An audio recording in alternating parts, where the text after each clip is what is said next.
மீசா டிபியின் தமிழ் பேசும் உறவுகளை அன்போடு வரவேற்றுக் கொள்கிறோம். இன்றைய பதிவுல மானசுற்ற போலீசார கட்டி போட்டு பொழந்து கட்டிய பொதுமக்கள். பழனி கனிஷ்ட தனது சகாவை திட்டமிட்டு படுகொலை செய்த சம்பவம் பரபரப்பை ஏற்படுத்தியிருக்குது. போதைப் பொருட்களையும் பாதாள குழுக்களை கட்டுப்படுத்த அரசினுடைய புதிய ஆபரேஷன் ஆரம்பிக்குது.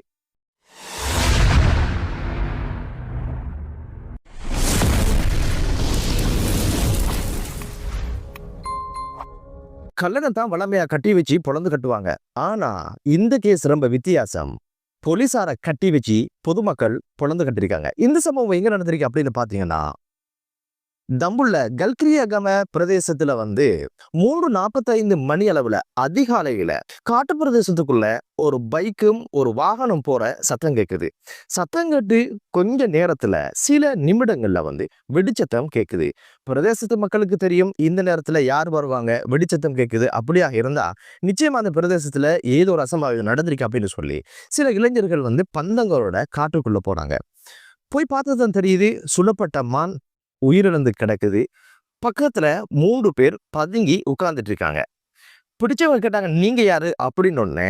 அழகான ஒரு நாடகத்தை அரங்கேற்றினாங்க. அதுதான் என்னன்னு பார்த்தா, எங்களுக்கு தகவல் கிடைச்சது யாரும் மான சுட்டுட்டாங்க, பாருங்க அப்படின்னு சொன்னதுனால நாங்க ஒழிச்சிட்டு இருந்திருக்கிறோம். மான சுட்டுவன் வெளியே மான தூக்கும் பொழுது அவனையும் மானை சேர்த்து தூக்கிட்டு போகலாம் அப்படின்னு சொல்லி ஒரு கதை அளந்திருக்கிறாங்க. அந்த இளைஞர்கள் தெரிஞ்சு போச்சு, செஞ்ச சம்பவத்தை செஞ்சது இவங்க தான்றதுனால உடனடியாக அடின்னு அடிச்சு மரத்துல கட்டி மீண்டும் அடிக்க ஆரம்பிச்சிருக்காங்க. அப்பதான் உண்மையை உளறி இருக்கிறாங்க. உடனடியாக இவங்க என்ன பண்ணிருந்தாங்க அப்படின்னு கேட்டீங்கன்னா, வன ஜீவராசி பாதுகாப்பு அதிகாரிகளுக்கும் அதே போல பக்கத்துல இருக்கிற போலீசாருக்கும் தகவல் சொன்னாங்க. அங்க அடிச்சு பிடிச்சு ஓடி வந்தது யாருன்னு பார்த்தா போலீசார். உடனடியாக வனஜீவராசி பாதுகாப்பு பிரிவினரும் அங்க சேர்ந்தாங்க. சேர்ந்தா யாருடைய கஸ்டடியில இதை எடுக்கிற பிரச்சனை அங்க போக ஆரம்பிச்சது. போலீசார் குறியா இருந்தாங்க, இதை வன ஜீவராசி பாதுகாப்புக்கு கீழே கொடுத்துட்டா சிக்கல் ஆகிரும் அப்படின்னு சொல்லி இவங்க அவங்களோட கஸ்டடியில் எடுக்கிறதுக்கான முயற்சி எடுத்தாங்க. உயர் அதிகாரிகளுக்கு போன் பண்ணி அங்க அழுத்தம் தெரிவிச்சு இங்க அழுத்தம் தெரிவிச்சு ஒரு வாரியாக போலீசார் சொன்னது என்னன்னா, எங்கள் அதிகாரத்துக்கு கீழே எங்களுக்கும் இதுக்கு சட்ட நடவடிக்கை எடுப்பதற்கான அதிகாரம் இருக்குது.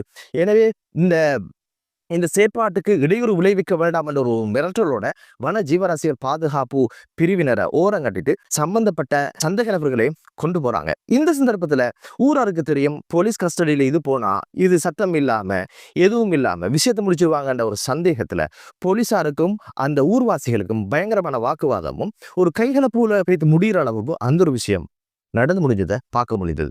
ஒரு வாரியாக இவங்களை தம்புள்ள போலீசார் அவரோட கஸ்டடிக்கு எடுத்து மொத்தமாக 4 பேரை கைது செஞ்சு இப்போ அவர்களை தம்புள்ள மாவட்ட நீதிமன்றத்தில் முன்னிலைப்படுத்தி வருகின்ற 1ஆம் தேதி வரைக்கும் அவர்களை விளக்குமுறையில் வைக்கிற மாதிரி அந்த ஒரு சம்பவம் நடந்து முடிஞ்சது. அதுல ஒருத்தருக்கு சுகையினம் அப்படின்னு சொல்லி தம்புள்ள வைத்தியசாலையில சேர்க்கப்பட்டிருக்கிறாரு.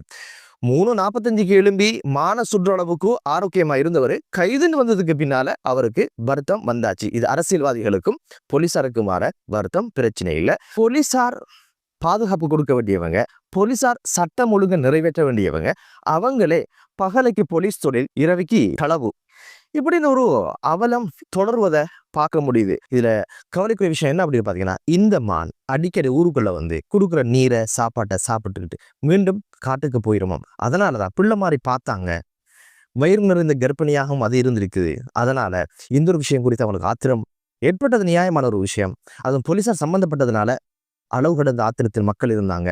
எனவே நாடு இது போன்ற அரச ஊழியர்களால் தான் இந்த இடத்துக்கு போயிருக்குது. அதே நேரத்துல மனசாட்சியோடு நாட்டுக்காக இந்த தொழிலை தர்மமாக நினைச்சு செய்கின்ற போலீஸ் அதிகாரிகளும் இல்லாமல் இல்லை. அப்படியான ஒரு சம்பவம் நடந்து இருக்கிறது. தொட்டுவாக போலீஸ் பிரிவுல போலீஸ் நிலையத்துல சேவையாற்றுகின்ற போக்குவரத்துக்கு பொறுப்பான 2 போலீசார் இரவு நேரம் அவங்களுடைய ரோந்து நடவடிக்கையில ஈடுபட்டிருந்தாங்க.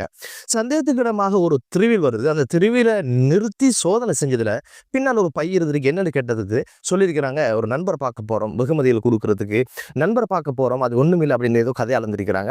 சந்தேகத்துக்கிடமாக இருப்பதனால வேகத்தோடு செக் பண்ணதுல தெரிய வருது, 1,80,00,000 ரூபாய் பணம் இருந்ததும் போதைப் பொருட்களோட சம்பந்தப்பட்டவங்க விசாரணை தெரிய வந்த உடனே அப்போது அவங்க சொன்ன ஒரு விஷயம் தான் வந்து ஆளுக்கு 5 லட்சம் தரம் விட்டுருங்கன்னு சொன்னாங்க. இதுல முடியாதுன்னு சொன்னோடனே கூடுதலாக எதிர்பார்க்கறாங்க போல அப்படின்னு நினைச்சு இது அனைத்தையும் எடுத்துட்டு எங்களை விட்டுருங்க அப்படின்னு கெஞ்சிருக்கிறாங்க. முடியாதுன்னு சொல்லி கைது செஞ்சு நீதிமன்றத்துல ஒப்படைச்சாங்க. இப்படியான ஒரு நேர்மையான போலீஸ் அதிகாரிகளும் நமது நாட்டுல இருக்கிறத பார்க்க முடியுது. அதே நேரத்துல நாட்டை நாசமாக்கி காட்டை நாசமாக்கி காற்றுள்ள மானையும் சுற்று அடி வாங்குகின்ற ஒரு கேவலமான ஒரு நிலைக்கு போகின்ற போலீஸ் அதிகாரிகளை பார்க்க முடியுது. அடுத்த சம்பவம் என்ன அப்படின்னு பாத்தீங்கன்னா, பாத்தாள குழுக்களுடைய தலைவராக துபாயில இருந்து இங்க நாட்டை நாசமாக்குகின்ற பழனி கனிஷ்ட என்று சொல்லப்படுகிறவருடைய மிக நெருக்கமான ஒரு சகா படுகொலை செய்யப்பட்டு ஹேமாகம பிரதேசத்துல அவருடைய பிரேதத்தை கண்டெடுக்கிறாங்க. இந்த நபருக்கு வயது வந்து 35, ஜிண்டுப்பட்டி பிரதேசத்தை சேர்ந்தவர். இவரை யார் படுகொலை செஞ்சிருப்பாங்க, எதனால படுகொலை செஞ்சிருப்பாங்க அப்படிங்கிற ஒரு விஷயத்த போலீசார் விசாரிக்க ஆரம்பிச்சாங்க. இவர் பாவிச்ச ஒரு வாகனத்தை வந்து கேகால ரம்புக்கோல பாதையில வந்து விடுபட்ட நிலையில போலீசார் கண்டெடுக்கிறாங்க. விசாரணையை போலீசார் துரிதப்படுத்தினாங்க. அந்த வகையில சிசிடிவி புட்டேஜ்களை பார்க்கலாம்னு சொல்லி இந்த வாகனம் எங்கெல்லாம் பயணம் செஞ்சது அப்படிங்கிற ஒரு விஷயத்த பின்னோக்கி பார்க்க ஆரம்பிச்சாங்க. கிரிபத் கொடையில நவீன ஆடை கடையில வந்து அந்த ஷொப்ல வந்து இந்த நபரும் குறித்த 4 பேரும் ஆடை கொள்வனவு செய்கின்ற ஒரு சிசிடிவி புட்டேஜ் அவங்களுக்கு கிடைக்குது.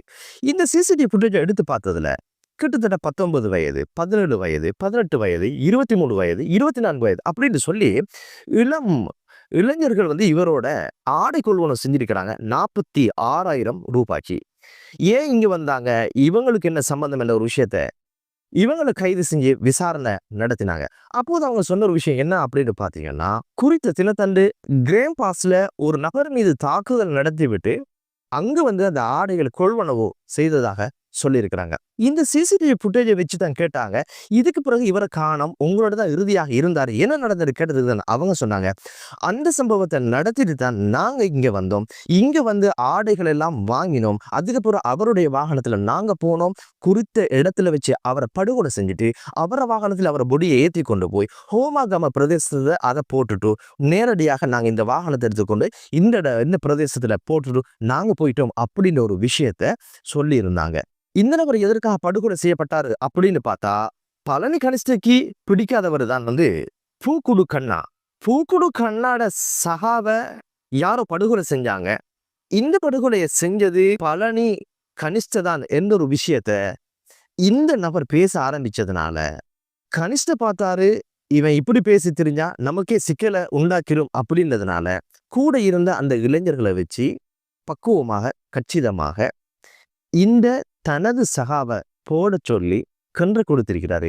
அந்த ஒரு விஷயத்த இவங்க செஞ்சு முடிச்சிருக்கிறாங்க.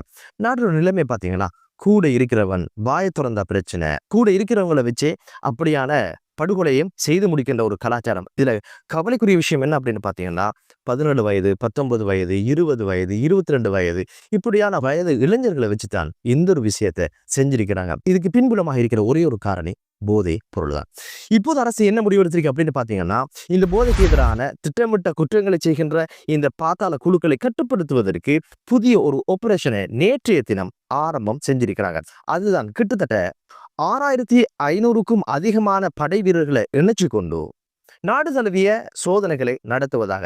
அந்த வகையில நேற்றைய தினம் கிட்டத்தட்ட 24,281 பேர் சோதனைக்கு உட்படுத்தப்பட்டதாகவும் 10,175 வாகனங்கள் சோதிக்கப்பட்டதாகவும் 1,455 பேர் இதில் கைது செய்யப்பட்டதாகவும் 408 பேர் பிடிவுறாந்து பிறப்பிக்கப்பட்டு தலைமறைவாக வாழ்ந்து வந்தவர்களும் கைது செய்யப்பட்டதாகவும் இதில் பெரும் குற்றங்களோடு சம்பந்தப்பட்ட 17 பேர் கைது செய்யப்பட்ட தகவல் நேற்றைய தினம் பதிவாகியது. இந்த ஆபரேஷன் காரணமாக சீதுவ பிரதேசத்துல பல்வேறு சுற்றுச்சம்பவங்கள் நடந்ததுனால அதிகாலையில 3:30 மணி அளவுல 175 பாதுகாப்பு தரப்பினரை உள்ளடக்கிய ஒரு குழு கிராமத்தை முற்றுகையிட்டு சோதனை நடத்தியதுல பல்வேறு திடுக்கிடும் செய்திகளை பார்க்க முடிந்தது.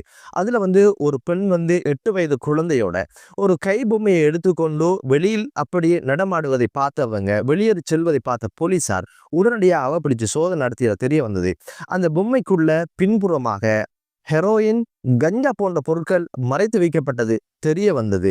அவரும் விளக்கமறியல் வைக்கப்பட்டதாக செய்திகளை பார்க்க முடியுது. எனவே இந்த ஒரு விஷயம் அரசு முன்னெடுப்பது என்பது ஒரு வாழ்த்துக்குரிய விஷயம், ஆரோக்கியமான விடயமா பார்க்கிறது. பொறுத்து பார்க்கலாம். எதிர்காலங்களிலே இது போன்ற நடவடிக்கைகளால் இது போன்ற குற்றச்செயல்கள் குறையட்டும், இளைஞர் சமூகம் பாதுகாக்கப்படட்டும் என்று கூறி மற்றொரு காணொலியில் உங்கள் அனைவரையும் சந்திக்கும் வரை விடைபெறுகிறேன். நன்றி.